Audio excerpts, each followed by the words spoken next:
देखिए ना, माता सीता के लिए जो व्यक्ति राम इतना बड़ा युद्ध लड़ते हैं, समुद्र पर सेतु बनाकर लंका जाते हैं और अपनी पत्नी को वापस लेकर के आते हैं, माता सीता को वापस लेकर आते हैं। लेकिन जैसे ही माता सीता को वापस लेकर आए हैं, चरितमानस का प्रसंग है कि लोग प्रसन्न हो रहे हैं, आसपास के लोग प्रसन्न हो रहे हैं, वनवासियां जितनी भी हैं वो क्या कर रही हैं, उन पर फूल चढ़ा रही हैं, माता सीता को सजाने का प्रयास कर रही हैं। उसी पल कहते हैं भगवान श्री राम भनक पड़े। क्यों भनक पड़े? भनकना मीन्स थोड़े से उग्र हो गए और उन्होंने कहा सीता अग्नि परीक्षा देगी।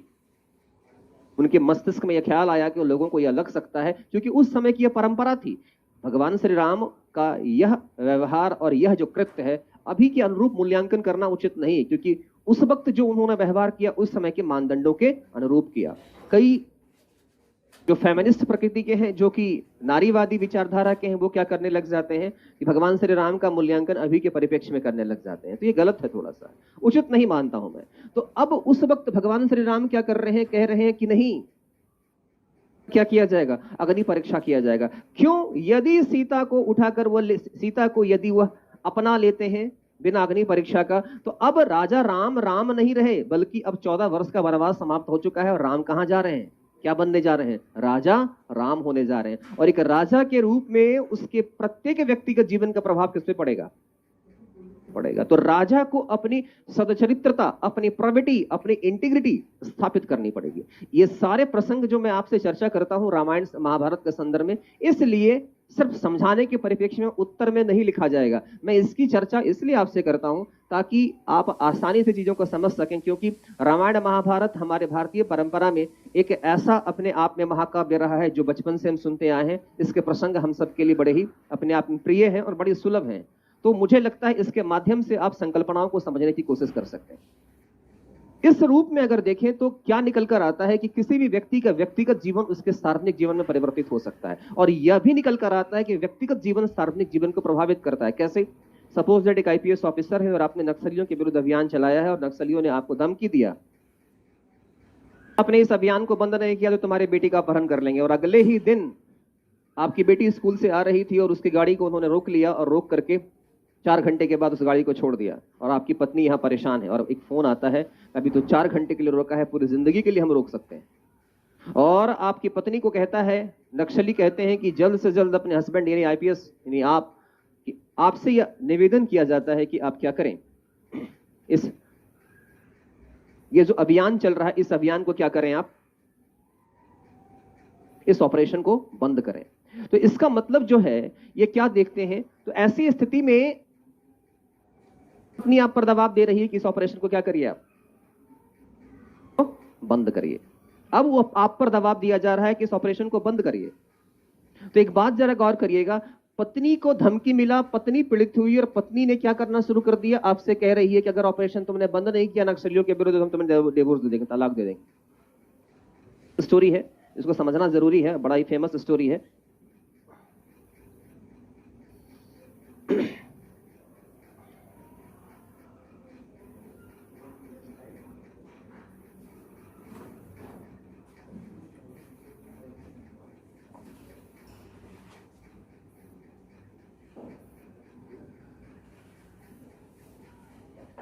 एक आईएएस ऑफिसर हुए और आपकी पुस्तक में, हिंदी मीडियम की पुस्तक में मैंने इस स्टोरी को दिया, और आपकी हिंदी मीडियम की जो किताब है उस किताब को मैंने ही लिखा हुआ है, इसलिए वो किताब भी एक तरह से मेरे द्वारा दिया गया नोट्स है आप सबको। राजू नारायण स्वामी एक ऑफिसर हुए, उनके बारे में कहा जाता है कि वो प्रथम कक्षा से लेकर के अपने आईआईटी और सिविल सर्विसेज तक टॉपर रहे। इसमें सेलेक्ट होने के बाद उनकी नियुक्ति कहां होती है? कर्नाटका कैडर में होती है। सिलेक्शन के बाद जैसा कि आमतौर पर होता है विवाह कर दिया जाता है, उनका भी विवाह हो गया। उनका विवाह किसी धनाढ्य व्यक्ति के, जो कि बिजनेसमैन थे, की पोस्टिंग थी। वहां पर एक एसडीएम के रूप में कार्यरत रहते हुए राजू नारायण स्वामी को इस बात की जिम्मेदारी मिली कि अतिक्रमण को हटाए। अतिक्रमण समझते हैं? सरकार की जमीन पर कई लोग क्या करते हैं, दावेदारी ठोक देते हैं और वहां पर अपना घर बना लेते हैं। तो इनको जिम्मेदारी दी गई कि इस अतिक्रमण को हटाया जाए, तोड़ा जाए। तो अतिक्रमण हटाने से पहले आपको नोटिस दिया जाता है कि अगर कोई भी आपकी संपत्ति या सामान हो तो इसको आप वहां से क्या कर लें, हटा लें। तो इनके ससुर जी की भी एक बिल्डिंग थी जो कि अतिक्रमण अधिनियम के तहत सामने आ गई। इन्होंने अपने ससुर जी को एक नोटिस भेजा। तो ससुर जी को नोटिस भेजा तो ससुर जी ने बड़े इसको आम तौर पर लिया, हल्के तौर पर लिया। जाहिर सी बात है, जब कोई आईएएस ऑफिसर घर वाला हो तो हम लोग क्या सोचते हैं, सैया भाई कोतवाल तो डर काहेगा। तो सबसे बड़ी बात है कि जब दामाद ही सिविल सर्वेंट है, दामाद ही आईएएस ऑफिसर है, तो क्या कोई कर लेगा। और एक परिवार में कोई आईएएस ऑफिसर और आईपीएस ऑफिसर हो तो उस परिवार का रुतबा देखिए, वो खुद को शहंशाह समझ लेते हैं। राजू नारायण स्वामी के ससुर जी भी इसी मानसिकता से पीड़ित थे और उन्होंने इसको दरकिनार कर दिया, इसको क्या किया, इग्नोर कर दिया। फिर 3 दिन के बाद नोटिस भेजा राजू नारायण स्वामी ने। तो इस बार ससुर जी को लगा कि भाई दामाद जी कहीं नाराज तो नहीं है। तो ससुर जी ने किसको फोन किया, दामाद जी को फोन नहीं किया, किसको फोन किया, बिटिया को फोन किया। मैंने किसको फोन किया, पतिदेव को। और जब पतिदेव को फोन किया तो पतिदेव से कहा कि यार भगवान के दिया सब कुछ है, दौलत है, शोहरत है, इज्जत है, और हम इकलौती हैं, जो कुछ मिलेगा सब हम ही को मिलेगा, कहां पीछे पड़े। दोनों के बीच का तू मैं इतना बढ़ गया कि राजू नारायण स्वामी ने कहा कि मैं एक गवर्नमेंट ऑफिसर के रूप में मेरी एक दायित्व है, सरकार ने मुझे इसी चीज के लिए अपॉइंट किया है, उनका जो मकान है वह अतिक्रमण अधिनियम के अंतर्गत आता है और उसे गिराकर ही रहेंगे हम। ने कहा कि अगर मेरे पिता के मकान को तुमने हाथ लगा के तो डिवोर्स दे देंगे और दहेज एक्ट में फंसा देंगे। ऐसा ही होता है। और स्थिति इतनी बढ़ गई, स्वामी को अंततः कहना पड़ा कि तुम्हें जो अच्छा लगता है तुम वो करो। और अगले दिन गए, बुलडोजर चला दिए, गाड़ी गिरा और घर क्या किया, गिरा दिया। आप कर पाएंगे ना। आप तो कोशिश करेंगे कि ससुर जी और 4 डिग बढ़ा करके क्या करें, बना लें। उस व्यक्ति ने घर गिरा दिया और परिणाम क्या हुआ, आप सबको इस बात की उत्सुकता हो रही होगी, कौतूहल होगा मन में, इसका परिणाम क्या हुआ। परिणाम यह हुआ कि पत्नी ने डिवोर्स दे दिया और राजू नारायण स्वामी ने स्वीकार कर लिया। सोचिए, एक छोटे से मुद्दे पर इतना बड़ा फैसला। क्या देख रहे हैं, व्यक्तिगत संबंध सार्वजनिक संबंध पर हावी हो रहा है। सार्वजनिक संबंध किस पे हावी हो रहा है, सार्वजनिक जीवन किस पे हावी हो रहा है, व्यक्तिगत संबंधों पर हावी रहा है। आप इससे बच नहीं पाएंगे। आप देखिए ना, अक्सर आप देखते होंगे कि आपके पिताजी ऑफिस से आए हैं और बिना बात का एकदम भन्नाए हुए, चिल्लाए हुए, चीखे हुए, ये सामान यहाँ क्या है, तुम यहाँ क्या कर रहे हो, तुम एक नंबर के फालतू। लो, पूरे घर में अफरा तफरी मच गई। हुआ क्या, कुछ भी तो नहीं हुआ। सुबह तो बड़े खुश मिजाज में गए थे, नहीं हुआ होगा, बॉस से 2-4 बातें हुई होगी, अधिकारी ने सुना दिया होगा, किसी से झगड़ा झंझट किए होंगे और उस तनाव को लेकर कहां आ गए हैं, घर में। और जब तक आप सबको थोड़ी थोड़ी मात्रा में अपने तनाव को बांट नहीं देंगे तब तक वो शांति से नहीं बैठेंगे। की टेंडेंसी है, मनुष्य को जब तनाव और दुख होता है तो लोगों को सुनाकर और बोलकर वो अपने हिस्से का दर्द लोगों के बीच में बांट देता है ताकि वो खुद को रिलैक्स महसूस करे।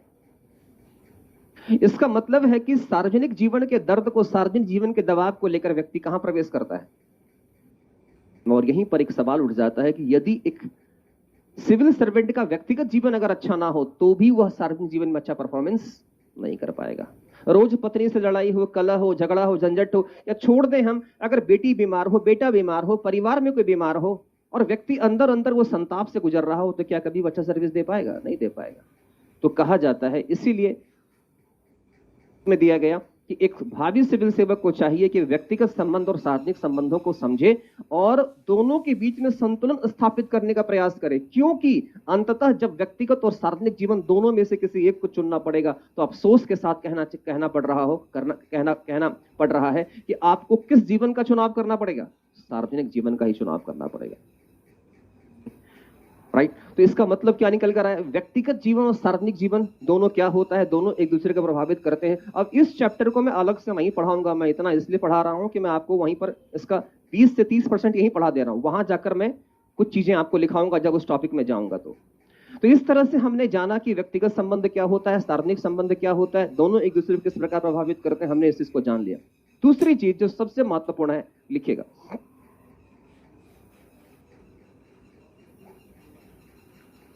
प्रायः व्यक्तिगत जीवन के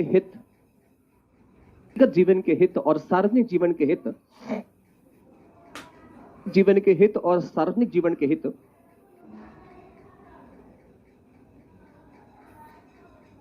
व्यक्तिगत जीवन के हित और सार्वजनिक जीवन के हित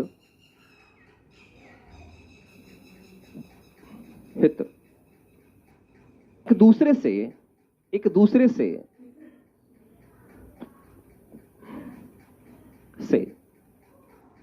संघर्ष की स्थिति में आ जाते हैं। संघर्ष की स्थिति में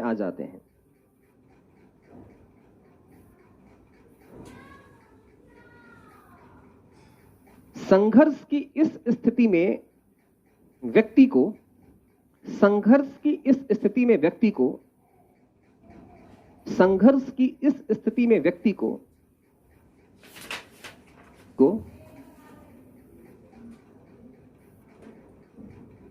उचित निर्णय लेना होता है।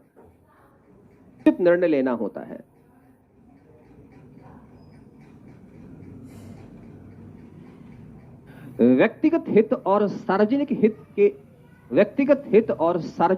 के बीच के इस संघर्ष को व्यक्तिगत हित और सार्वजनिक हित के बीच के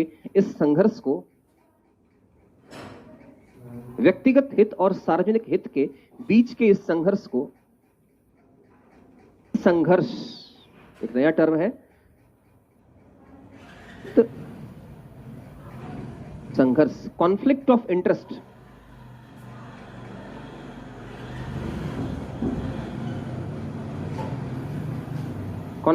इंटरेस्ट, हित संघर्ष, कॉन्फ्लिक्ट ऑफ इंटरेस्ट संघर्ष कहा जाता है,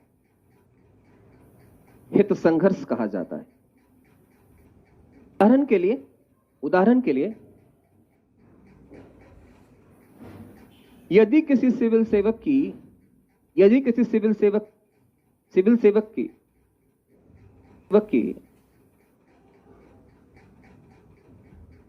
बीमार हो तो इलाज के लिए 10 लाख रुपए की आवश्यकता हो, इलाज के लिए 10 लाख रुपए की आवश्यकता हो, 10 लाख रुपए की आवश्यकता हो,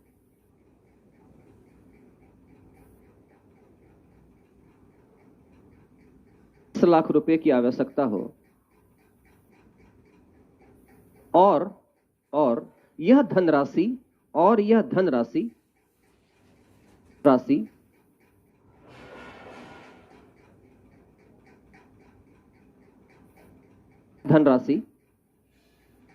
सिविल सेवक के पास उपलब्ध ना हो, और यह धनराशि उस सिविल सेवक के पास उपलब्ध ना हो,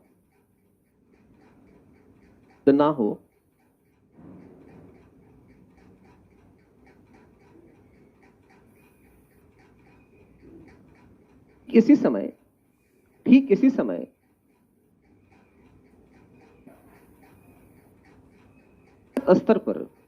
इसी समय संस्थागत स्तर पर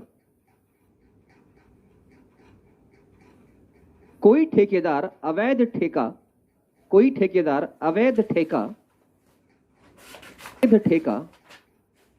प्रदान करने के बदले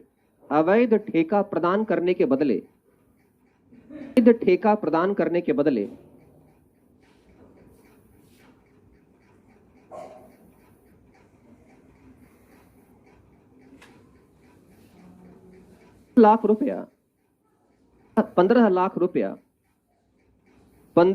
रुपया उसका प्रस्ताव दे रहा हो,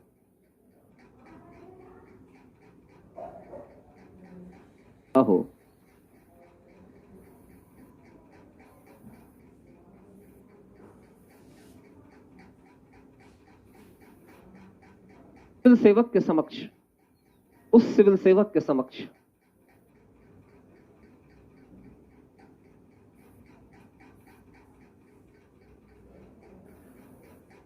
हित संघर्ष की स्थिति उत्पन्न हो जाती है। सिविल सेवक के समक्ष हित संघर्ष की स्थिति उत्पन्न हो जाती है।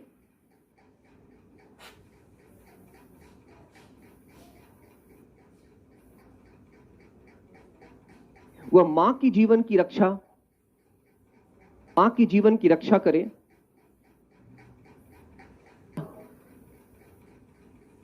अपने मां के जीवन की रक्षा करे, मां के जीवन की रक्षा करे, या संस्थागत ईमानदारी को बनाए रखे, संस्थागत ईमानदारी को बनाए रखे।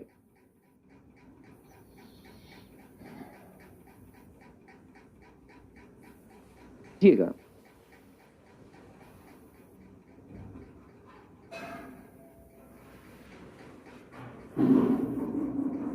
जो सिविल सेवक है, इस सिविल सेवक के पास एक बड़ी जो चुनौती है, एक तरफ है और मां के लिए कितना पैसा चाहिए, 10 लाख रुपया चाहिए, ठीक है। दूसरी तरफ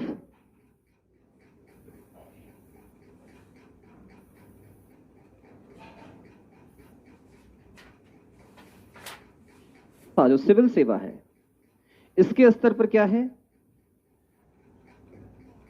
घूस ना ले,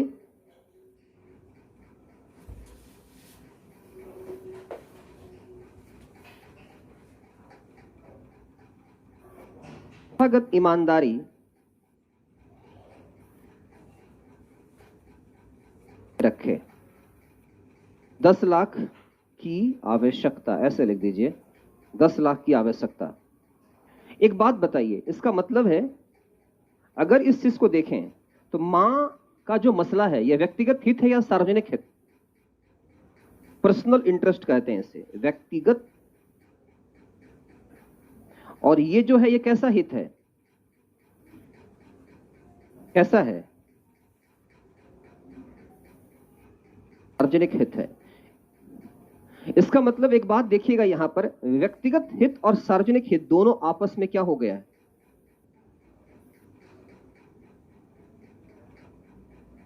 और इसी टकराहट को कहा जाता है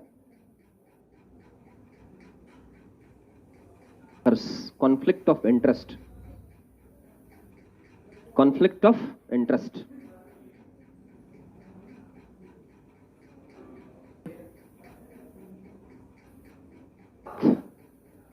आपको अपने ख्याल में ले आना चाहिए कि जब दो शब्द का प्रयोग करते हैं आप,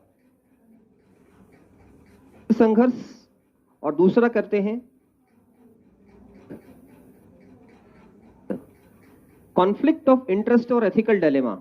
एक बात गौर किया आपने, अभी इससे पहले हमने क्या पढ़ा था, कॉन्फ्लिक्ट ऑफ इंटरेस्ट पढ़ा था या एथिकल डिलेमा? क्या पढ़ा था? एथिकल डिलेमा क्या है, राइट एंड रॉन्ग के बीच चुनाव है या राइट एंड राइट के बीच? और कॉन्फ्लिक्ट ऑफ इंटरेस्ट में हम क्या देख रहे हैं, पर्सनल इंटरेस्ट और, अब इंग्लिश में बोला करो, पर्सनल इंटरेस्ट और पब्लिक इंटरेस्ट, व्यक्तिगत हित और सार्वजनिक हित। याद रखिएगा, कभी भी अगर ये दो शब्दावली प्रयोग में आते हैं, अगर कभी ये आए कि हित संघर्ष क्या है, तो उस हित संघर्ष में आप हमेशा डेफिनेशन में लिखेंगे व्यक्तिगत हित और सार्वजनिक हित में से किसी एक का चुनाव करना है, दोनों एक दूसरे के विरोधाभासी हो जाते हैं। जब आप नैतिक द्वंद्व की बात करेंगे तो नैतिक द्वंद्व का मतलब होता है कि एक उचित मूल्य और दूसरे उचित मूल्य, दो उचित मूल्यों में से किसी एक उचित मूल्य का चुनाव क्या कहलाएगा, ऑफ इंटरेस्ट या एथिकल डिलेमा। एथिकल, जब भी आप किसी केस स्टडी को सॉल्व करेंगे तो आपको दो चीज मिलेगा, एक हो सकता है किसी केस स्टडी में एथिकल डिलेमा मिल रहा हो, किसी केस स्टडी में कॉन्फ्लिक्ट ऑफ इंटरेस्ट। तो इसका मतलब एक बात जान गए कि व्यक्तिगत हित और सार्वजनिक हित जब आपस में एक दूसरे से टकराएगा तो कॉन्फ्लिक्ट ऑफ इंटरेस्ट उत्पन्न होगा। आइए हम ये देखें कि किस केस स्टडी में कॉन्फ्लिक्ट ऑफ इंटरेस्ट कहां पर है। ठीक है, 2016 का केस स्टडी खोलिएगा।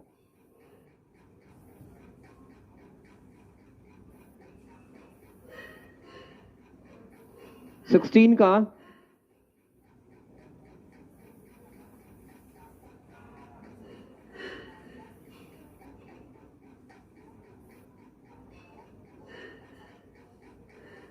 9 जरा पढ़िएगा, 16 का क्वेश्चन नंबर 9 पढ़िएगा। 16 का क्वेश्चन नंबर 9। ये मेरा चेहरा इतना फेड क्यों आता है? शकल देख ही नहीं पाते कैसा दिखता है। कहां से है यार? ना चेहरा तो देखे आदमी, चलता नाक कहां है, आंख कहां है? अच्छा, अरे वाह, अच्छा इसमें ठीक दिख रहा है ना? सही है, मतलब कैमरे का प्रोजेक्टर की गलती है, इसमें इसका कलर ठीक सेट नहीं किया गया, इसमें कलर विजन सेट है।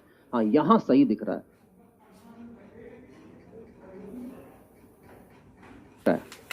मस्त।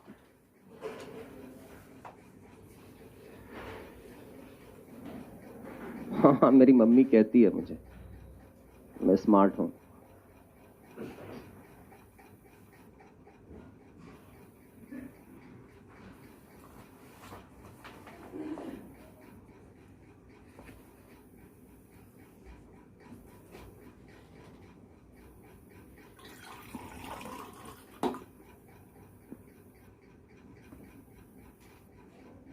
लेके बहुत लोग क्वेश्चन पेपर बहुत लोग लेकर नहीं आए हैं, आज भी ले आइए,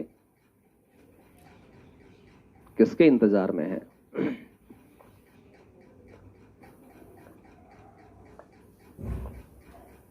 मैं उम्मीद करता हूं कि ऑनलाइन क्लास वाले भी क्वेश्चन बैंक खोल के देख रहे होंगे।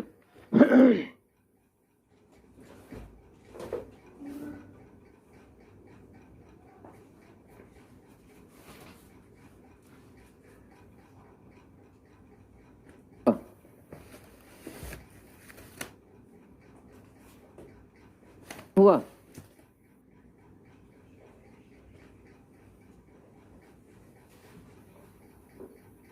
रुके, कुछ गड़बड़ हुआ है।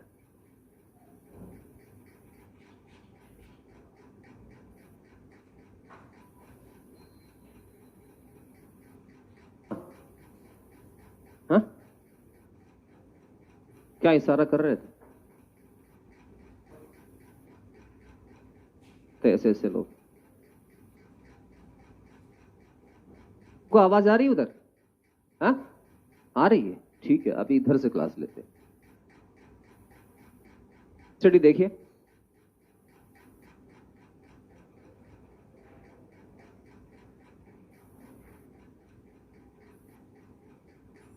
से हो मस्त ना?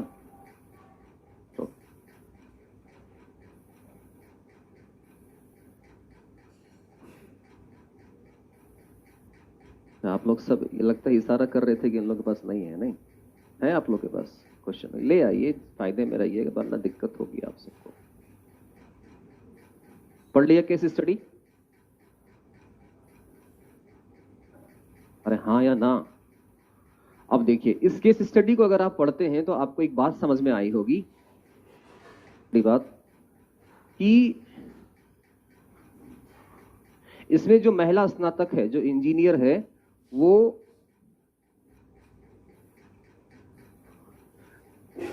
उसके सामने क्या, अगर एक सिंगल वर्ड में आपसे कोई बात करना चाहे, वर्ड में आपसे कोई पूछे कि ये जो महिला स्नातक है, जो इंजीनियरिंग की एक स्नातक ग्रेजुएट है, नहीं, और ये क्या करती हैं?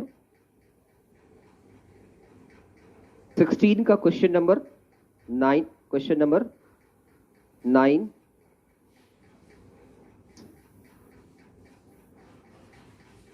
करते हुए चलिएगा आगे। तो जो मोहतरमा है,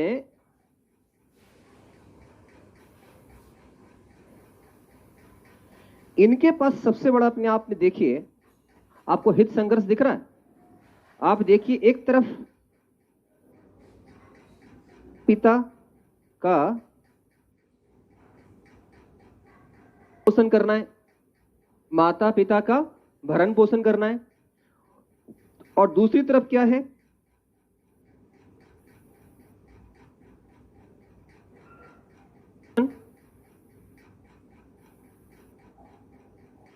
प्रदूषण को रोकना है, क्योंकि उस जल प्रदूषण से आसपास नदी किनारे रहने वाले और उस नदी के पानी का उपयोग करने वाले लोग बीमार पड़ रहे हैं और उनकी जान पर बना रही है।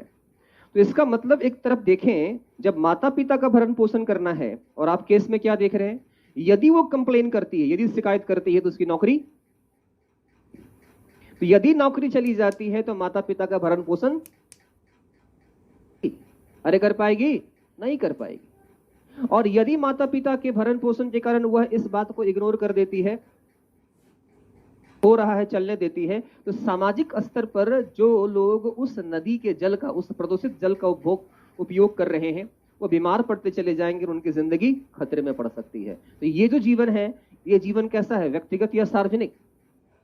मतलब जब माता पिता का भरण पोषण कर रहे हैं तो कौन सा हित, व्यक्तिगत हित या सार्वजनिक हित? और जल प्रदूषण को रोकना,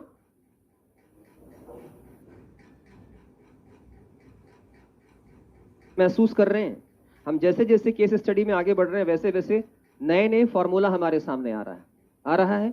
अब देखिए, जब भी पेपर 4 में यदि मैं आपको पढ़ा रहा हूंगा पेपर 4 में, और मैं कहूंगा नैतिक द्वंद्व है, हित संघर्ष है, क्या इन शब्दों की जब परिचर्चा आगे करेंगे तो आपके मन में किसी प्रकार का भ्रम रहेगा? इसलिए मैंने सिलेबस का डिस्कशन आप सबके साथ किया लंबा चौड़ा, और सिलेबस के डिस्कशन के साथ साथ टॉपिक भी आपके चल रहे हैं, क्योंकि कल को पूछा, आपको हम दिखाएंगे बैक ईयर क्वेश्चन में पूछा गया, हित संघर्ष से आप क्या समझते हैं? क्या आपने जीवन में कभी हित संघर्ष का सामना किया है? और यदि आपने अपने जीवन में हित संघर्ष का सामना किया है तो इस हित संघर्ष से बाहर निकलने के लिए आपने क्या प्रयास किए? लिखें। नहीं, ऐसा क्वेश्चन पूछा है 2014 में। तो इसका मतलब यहां व्यक्तिगत हित और सार्वजनिक हित दोनों के बीच में क्या उत्पन्न हो गया है संघर्ष। इसे ही कहा जाता है, क्या कहा जाएगा, हित संघर्ष, कॉन्फ्लिक्ट ऑफ इंटरेस्ट। क्लियर है? हो गया, स्पष्ट हो गया? तो इसी प्रकार का केस अब आज के बाद से पढ़िएगा तो आपको मालूम चलेगा कि कौन से केस में एथिकल डिलेमा है और कौन सा केस में कॉन्फ्लिक्ट ऑफ इंटरेस्ट है। आइए, तो इस प्रकार से हमने यहां पर हित संघर्ष और व्यक्तिगत संघर्ष को समझते हुए व्यक्तिगत हित, व्यक्तिगत जीवन और सार्वजनिक जीवन की पहचान की है। इसको हमने समझ लिया है अच्छे तरीके से। तो अब हम देखें, अगली हेडिंग जो मैंने आप लोगों को सिलेबस में बनाई थी, वो बनाया था सिविल सेवा के संदर्भ में सार्वजनिक जीवन से क्या तात्पर्य। यही है ना हेडिंग? देखिएगा, के संदर्भ में है या पाठ्यक्रम के संदर्भ में? संदर्भ में जीवन का तात्पर्य, यही लिखा हुआ है, नहीं लिखवाया है? बात नहीं, हम आपको लिखवा रहे हैं, लिखिएगा। अगला हेडिंग बनाइएगा, सिविल सेवा के संदर्भ में सार्वजनिक जीवन से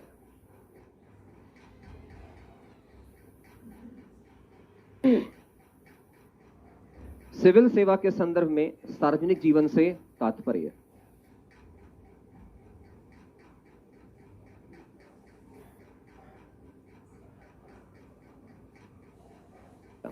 अभी जो हम सब पढ़ रहे थे, ये जो कुछ भी हमने पढ़ा, ये जो हम पढ़ रहे थे, ये दरअसल क्या था, ये सामान्य अर्थों में था व्यक्तिगत हित और सार्वजनिक हित क्या होता है। अब हम थोड़ा विशिष्ट अर्थों में सार्वजनिक जीवन को हम समझने की कोशिश कर रहे हैं। फॉर्म में चलेंगे, लिखा हुआ है सार्वजनिक। सार्वजनिक जीवन की इंग्लिश क्या होती है? Public life. यहां जो शब्द दिया गया है वो शब्द है, का मतलब क्या होता है? पब्लिक का एक मतलब जनता होता है, एक मतलब क्या होता है? भाई ऑब्वियस सी बात है, जनता पब्लिक है, सब जानती है।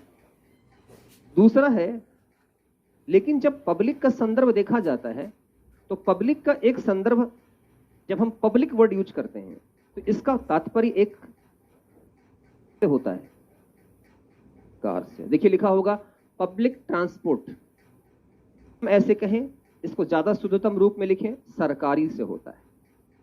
कहते हैं पब्लिक ट्रांसपोर्ट, तो वह सरकारी बस है या निजी बस है? क्या है? जब कहते हैं पब्लिक स्कूल, इसका मतलब वो सरकारी स्कूल है या निजी स्कूल है?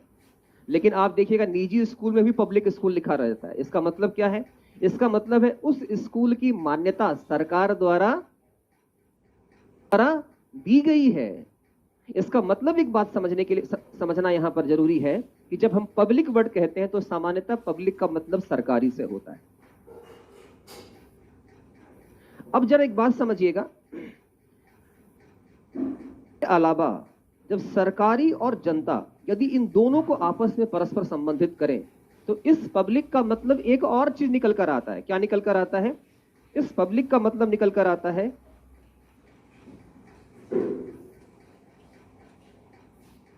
को सेवा प्रदान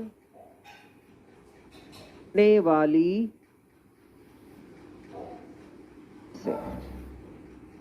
है। पब्लिक का एक मतलब जनता को सेवा प्रदान करने से संबंधित है। सामान्य अर्थ जनता, पब्लिक का एक सामान्य अर्थ सरकारी से है, सरकारी संस्था से है। और सरकारी संस्था किसको सेवा प्रदान करती है?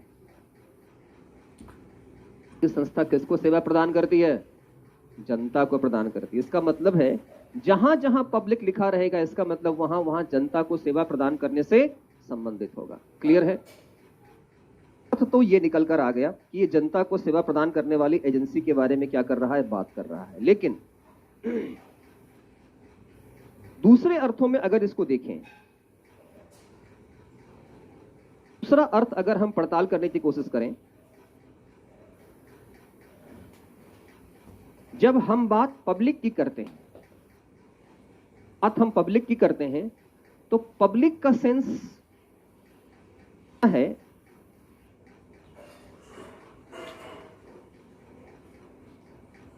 जीवन में